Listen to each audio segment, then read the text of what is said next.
I moved to this shop about 7 years ago. This is a 1.5 car garage, which means it's just a little bit bigger than one car, not that much bigger. The interior dimensions are 13 feet wide, which is around 4 meters, and around 26 feet long, which is around 8 meters. So not a huge shop. My shop before this was, well, double the size of this. And I actually found that to be almost too much space at the time. So I really didn't have any experience on setting up a workshop to maximize the space that I have. Now, when I moved here, that all changed because that became my primary focus, to try to get the most out of this smaller space. So I guess a good place to start would be in this corner over here, where I have a very important thing in every shop, in my opinion. It's very important here for me, I know that.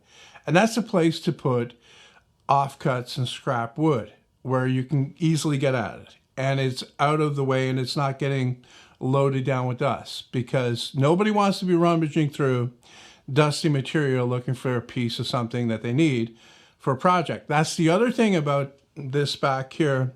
You have to make it part of, what you're doing. Whenever I'm working on a project, I'm going back and forth to this cabinet, unless it's something I know that I'm not going to find in there. I'm going back and forth to it looking for things that I can use.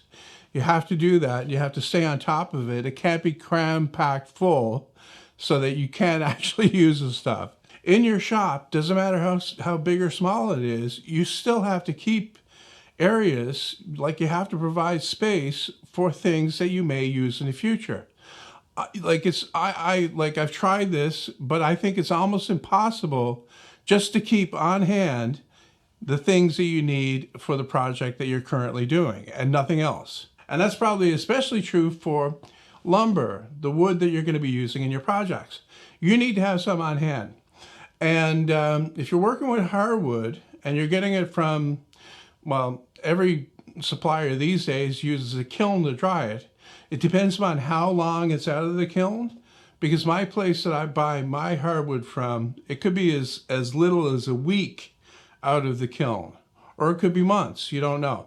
What I like to do is I like to buy it ahead of time so that it has a chance to allow that drying stress that builds up when they dry it in a kiln to relax, and the wood will be better behaved when you're working with it. It won't curl up all over the place, or it'll do less of that, actually. So my solution in my shop is not ideal. I'm not crazy about having the wood stacked on the floor like I have it right now, but I don't have the space in here for it to be anywhere else. The other thing is, where I make videos, I don't want to have a big unsightly lumber rack with all random sizes of boards and, pieces sticking out all over the place and collecting dust on the wall here. If I wasn't making videos, this wall would be floor to ceiling right here with a lumber rack that I could access quickly. And you're probably going to recognize this one. I made this full tutorial on building these cabinets, all of them, here on the Maker's Mob. I just want to break in here and tell you that this is the first video in a new Maker's Mob Foundation series where I'll be going into detail on how I set up my shop and what I've learned over the past 10 years while you've watched me on YouTube. This video that you're watching now is actually a shortened version of the one that will come out on the Maker's Mob tomorrow. To access this event, simply click the link in the description below and I'll see you on the inside. But what I want to talk about here, not specifically the storage that I got from it, because that was well planned out. Before I even began that, I went through the shop and I figured out what needs to go in here. However, that's only, there's stages. There's planning stage, there's the building stage, and then there's the following through stage. And it's the following through stage that I'm not very good at. All right, I've got an excuse. Being a content creator, I had to move on to other things, so I kind of left this a little bit unfinished, but that's very important to follow through.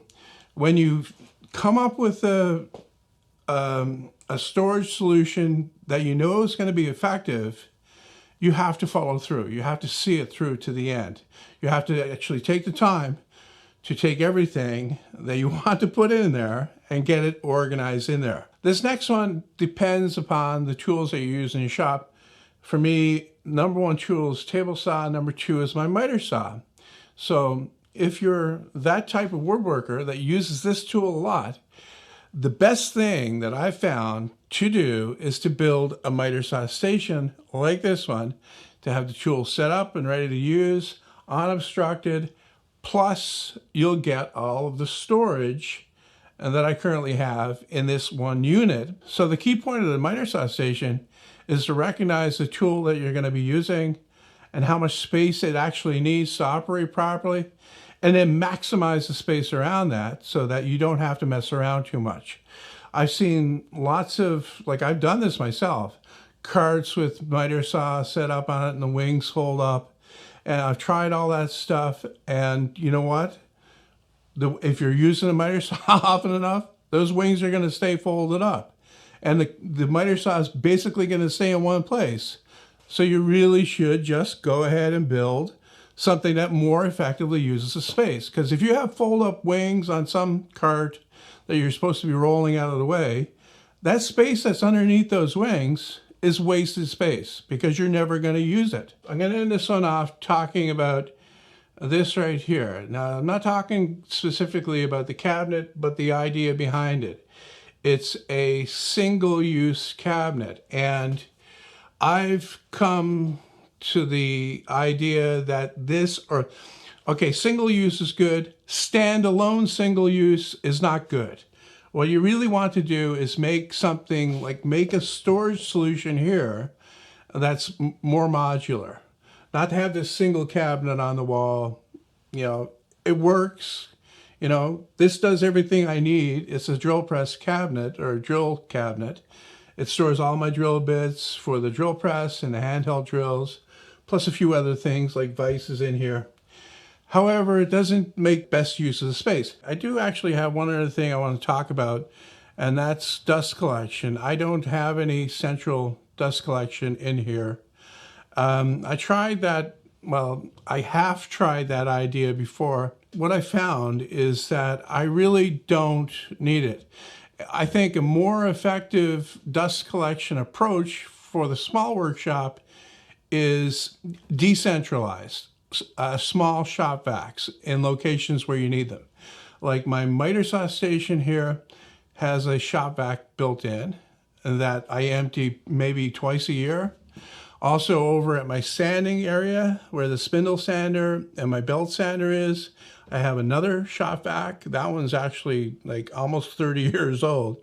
So I'm not out much money on that one.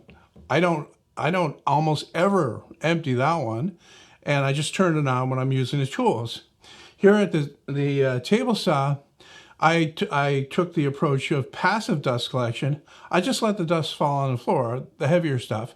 I have a small vacuum connected to it, and that collects the really fine stuff, but the big stuff just falls to the floor, and then the bottom of the saw is open, so I can actually see underneath there and clean up the dust as I'm creating it. So basically, I just sweep that out every day and put it in the bin and get rid of it.